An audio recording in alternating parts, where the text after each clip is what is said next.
ये परिकल्पना और परिदृश्य जो आप देख पा रहे हैं मेरे पीछे और बगल में, ये दिव्य और भव्य नगरी अयोध्या का है। अयोध्या इस साल कई सारे रिकॉर्ड अपने नाम दर्ज करा चुकी है और करा रही है। उसी क्रम में एक और भव्य और दिव्य रिकॉर्ड 300 फीट के परिधि में बना एक दीपक है जो कि आकर्षण का प्रतीक बन चुका है। विश्व स्तर का यह सबसे भव्य और दिव्य दीपक जो कि आप मेरे पीछे अयोध्या से देख पा रहे होंगे, यह परिकल्पना प्रभु श्री राम के त्रेता युग में 14 साल बाद और इस युग में कलयुग में 550 साल बाद आने के उपलक्ष्य में ये खुशी का माहौल जिस तरह से अयोध्या में दिख रहा है उसकी परिकल्पना है। यह दिव्य और भव्य दीपक आपको अंधकार से दूर उजाले की तरफ ले जाएगा। प्रभु श्री राम के आगमन से हम सब प्रसन्न हैं और अयोध्या वासी भी प्रसन्न हैं। अयोध्या के संत समाज में जिस प्रकार की प्रसन्नता है उसका दिव्य और भव्य प्रमाण ये दीपक आपको दे रहा है। आज बात करने के लिए हमारे साथ एक संत मौजूद है, इन्हीं से जानने का प्रयास करते हैं कि क्या क्या कैसे कैसे अयोध्या में ये हो रहा है। अयोध्या, इसका नाम ही सुनने पर मन के अंदर एक ऐसा उमंग, एक ऐसा साहस समा जाता है। अयोध्या का सबसे पहले अर्थ जान लीजिए। अयोध्या जहाँ कभी युद्ध नहीं हुआ, जहाँ कभी युद्ध नहीं हुआ, त्रेता से लेकर के द्वापर युग में कभी युद्ध नहीं हुआ, वहाँ पर आज से कुछ वर्षों पूर्व क्या हुआ था आप लोग अच्छी तरह जानते हैं। यानी अपने ही लोगों ने अपने ही देश के अंदर आदेश देकर अपने ही लोगों का किस प्रकार कत्लेआम कराया था, जिससे अंग्रेजों की याद आ गई थी। वो लोग आपको याद होगा। काफी लंबी लड़ाई के बाद आज जो अयोध्या के अंदर ही नहीं पूरे विश्व के अंदर जो दिवाली मनाई जा रही है जी, उसी दिवाली को उपलक्ष्य में यह विश्व का पहला ऐसा दीपक है जो बनाया गया है जिसकी परिधि 300 फीट है। गुरुजी इसमें तेल कितना लग रहा है, बातें किस प्रकार से है इसकी, इसमें तेल कब पड़ेगा, प्रज्वलित कब होगा? ऐसा है कि इसमें जो तेल है 10,000 लीटर, जो 10,000 लीटर है, इसमें सरसों का शुद्ध तेल इसमें प्रवाहित करके कम से कम 1.5-2 कुंतल की जो बाती है, 1.5-2 कुंतल के जो रोई का बाती है उसका बाती लगेगा। 2.25 कुंटल मुझे पता चला गुरुजी। हाँ तो ठीक है, महाराज जी घट भी बढ़ भी सकता है, समय के अनुसार जो बाती होते हैं वो घट भी सकता है, बढ़ भी सकता है। तो ये आज शाम के समय इसको प्रज्वलित करने का 6 बजे मैंने सुना है, 6 बजे प्रज्वलित होगा। 6 बजे प्रज्वलित होगा। ये दिव्य और भव्य दीपक इतना दिव्य और भव्य है कि इसकी परिधि का अंदाजा हम लोग नहीं लगा सकते।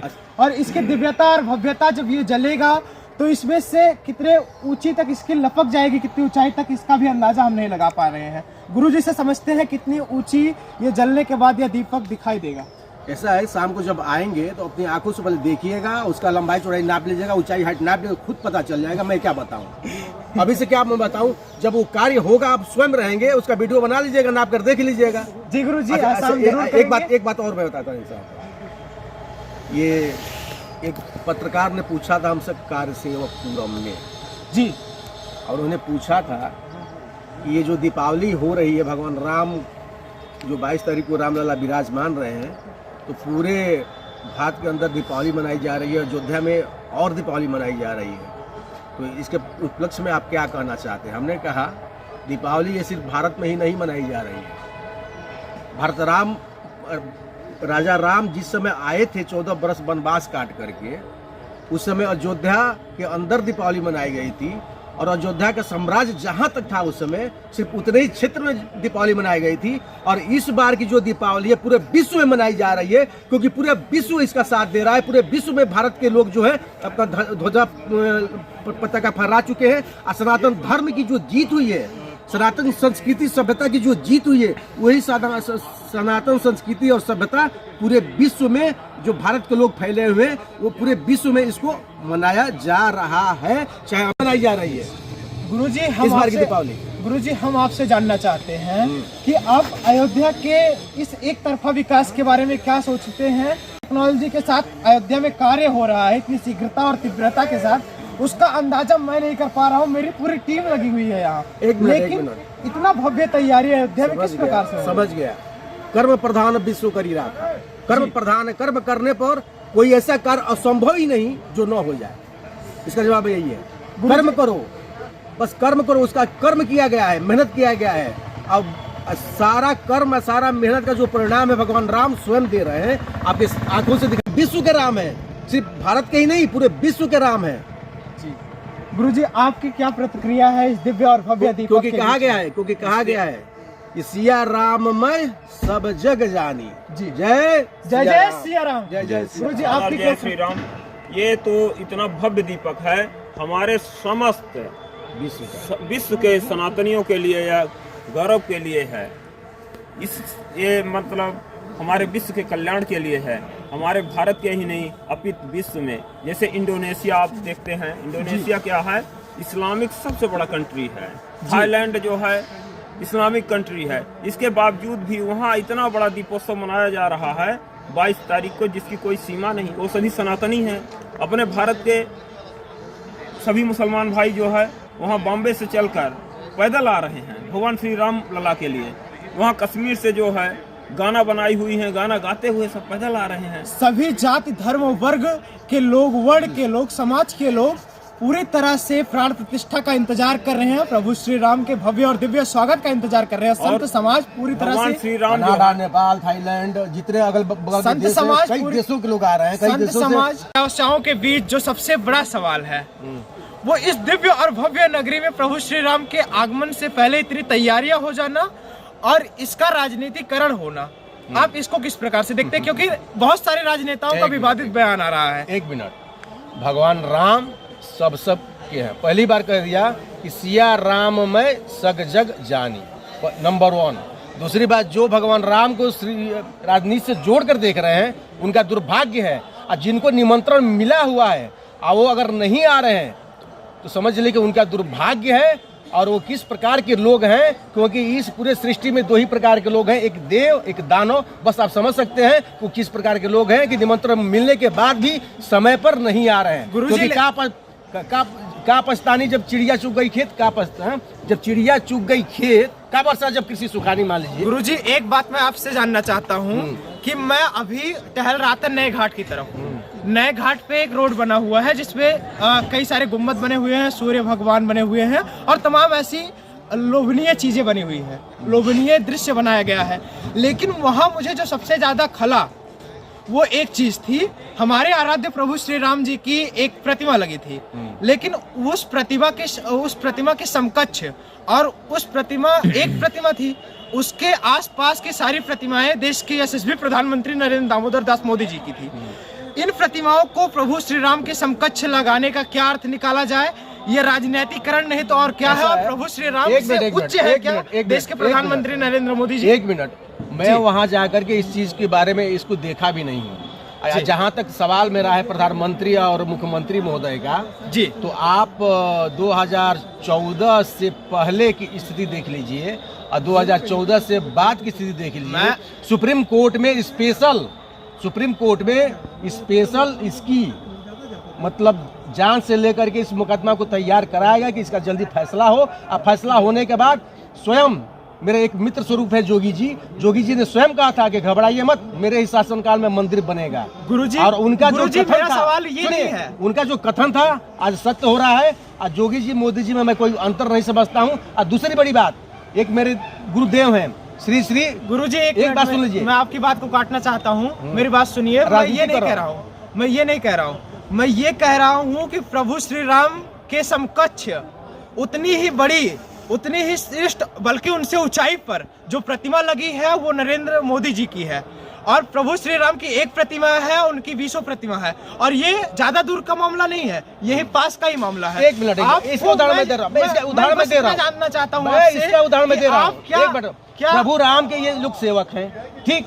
अब प्रभु राम के सेवक बजरंग बली थे। बजरंग बली अपना हाइट बहुत ज्यादा ऊंचा कर लेते थे, छोटा सूक्ष्म रूप भी पकड़ लेते थे और विशाल रूप भी पकड़ लेते थे। लेकिन प्रभु राम जस के तस रहते थे, ठीक है ना। गुरुजी मैं वो पूछ ही नहीं रहा हूँ, मैं आपसे ये जानना चाहता हूँ, उदाहरण दे रहा हूँ। मैं आपसे इतना जानना चाहता हूँ कि प्रभु के जो भगवान राम के भक्त हैं, तो जो भगवान राम के भक्त हैं, भगवान राम का आशीर्वाद है, वो अपना कट आउट ज्यादा ऊंचा कर ले या छोटा कर ले, इससे कोई फर्क नहीं पड़ता। एग्जाम्पल डेट भगवान राम के अनन्य सेवकों में, भक्तों में बजरंग बली थे, जो लघु रूप भी पकड़ लेते थे और काफी बड़ा रूप भी पकड़ लेते थे, ठीक है। लेकिन गुरुजी मैं आपसे बस इतना जानना चाहता हूँ क्या प्रभु राम से बड़े हैं देश के प्रधानमंत्री नरेंद्र मोदी? अरे यार, जो मंदिर बन जाई है, उसका जो शिखर है, वो शिखर से ज्यादा ऊंचा तो मोदी का मतलब कटआउट नहीं है। ये तो बस एक किसी भी मंदिर का, किसी भी फोटो का, भगवान के फोटो का एक लघु रूप भी होता है, एक बड़ा रूप भी होता है। जितना चाहो उतना बना लो। उसी तरह मनुष्य का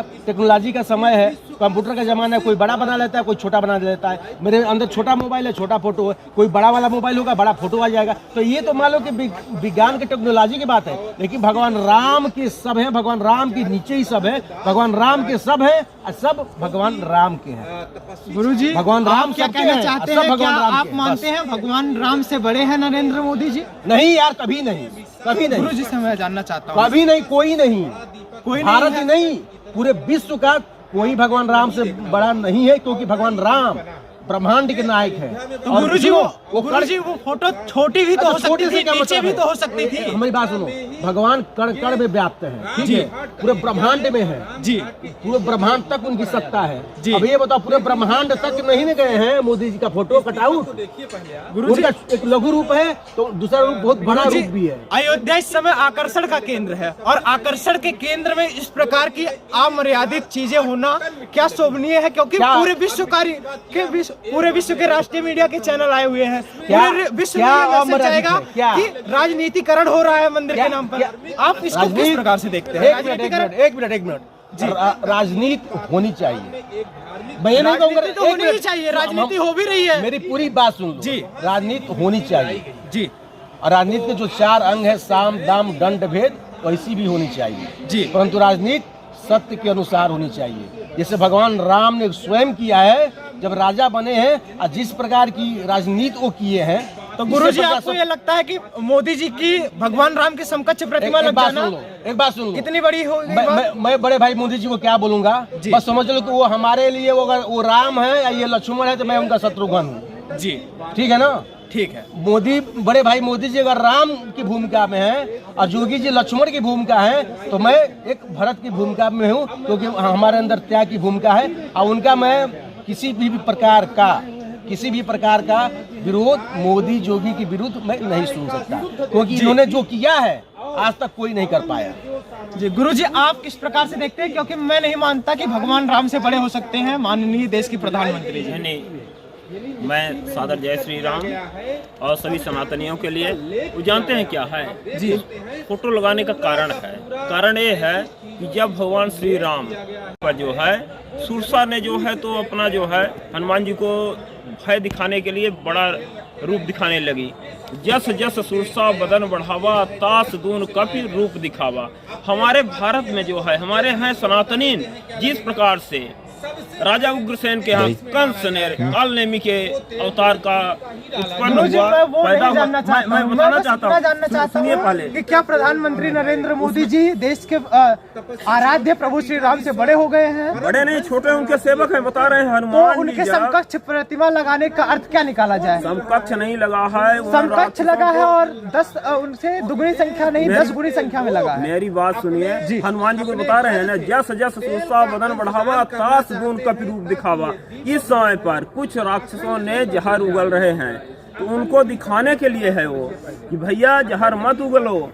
जिस प्रकार से भगवान श्री राम ने रावण का उद्धार किया है, उसी प्रकार से मोदी जी और योगी जी इन राक्षसों का भी उद्धार कर देंगे। गुरुजी, बिहार का एक नेता है, वो मंदिर की जगह पे हॉस्पिटल बनवाने में ज्यादा प्रसन्नता महसूस करते हैं, उनको किस प्रकार से देखते हैं? अधिक अच्छा है, बधाई है, वो हॉस्पिटल बना के दिखाएं, विश्व स्तरीय हॉस्पिटल बनाएं। गुरुजी, आपको एक बात बता दूं, वो जो नेता है, उनकी माताजी और पिताजी दोनों मुख्यमंत्री रह चुके हैं, और इस समय वो बिहार संभाल रहे हैं, और नेताजी का कहना ये है कि मंदिर की जगह हॉस्पिटल होना चाहिए, और वो मंदिर के लिए जितना एकड़ जमीन मिला है, उससे दुगने एकड़ जमीन में उनका राजमहल है, और उस राजमहल में वो अपना हॉस्पिटल नहीं बनवा रहे हैं। तो इसको किस प्रकार से देखते हैं? मैं उनको चैलेंज करता हूं कि इतने बड़े राजमहल की क्या आवश्यकता है, उसी में हॉस्पिटल बनवाएं, तब मैं मानता हूं उनको कि मुख्यमंत्री हैं, उनके माता पिता हैं, मैं तो उनको अच्छी तरह से जानता हूं। जब चारा को, गाय का चारा नहीं छोड़े हैं उनके पिताजी, तो क्या छोड़ेंगे, क्या हॉस्पिटल बनवाएंगे? हमारे अयोध्या में विश्व स्तरीय हॉस्पिटल बन रही है जी। भव्य और दिव्य राम मंदिर के लिए जो पैसा आया है, कुछ लोगों का आरोप है कि भारतीय जनता पार्टी की सरकार ये पैसा अयोध्या में सारा पैसा खत्म कर दे रही है देश की फंडिंग। क्या ऐसा सच है कि राम भक्तों ने पैसा दिया है अयोध्या राम मंदिर बनने के लिए? जो पैसा आया है रामलला के मंदिर के लिए आया है, मंदिर बन रहा है, अयोध्या सजाने के लिए आया है। जो गाना हम सुने थे, सजा दो घर को दुल्हन सा अवध में राम आएंगे, मैं बता रहा हूँ जिसको फैजाबाद बोलते थे अयोध्या, अयोध्या से मैं अयोध्या गुरुजी धाम इसको तक आया अयोध्या हूँ। ही बोलते हैं और अयोध्या ही बोलते थे, बीच में किसी आक्रांता ने बदल दिया था। लेकिन अब हम इसका स्वागत करते हैं क्योंकि अयोध्या अब अयोध्या धाम हो चुका है। और इस परिप्रेक्ष्य में आप क्या समझते हैं, क्या प्रधानमंत्री जी की इस प्रकार की प्रतिमा का क्या मतलब निकाला जाए और तेजस्वी यादव जी के इस बयान पर क्या निकाला जाए कि वो हॉस्पिटल बनवाना चाहते हैं मंदिर की जगह, जबकि खुद बिहार में और देश के तमाम कोने में ऐसे राजनेता चारा चोरी कर कर, ऐसे बड़े बड़े घोटाला करके, भ्रष्टाचार कर कर बैठे हुए हैं। आप ऐसे अप्रत्याशित अमर्यादित राजनेताओं के बारे में क्या समझते हैं जो प्रभु राम से अपने आप को बड़ा समझते हैं, प्रभु राम के बराबर का समझते हैं, और ऐसे लोगों के विषय में क्या समझते हैं? अपनी राय कमेंट बॉक्स में जरूर दें। धन्यवाद। आप नेटवर्क उत्तर भारत देख रहे थे, मैं हूं आपके साथ गौरव विनायक।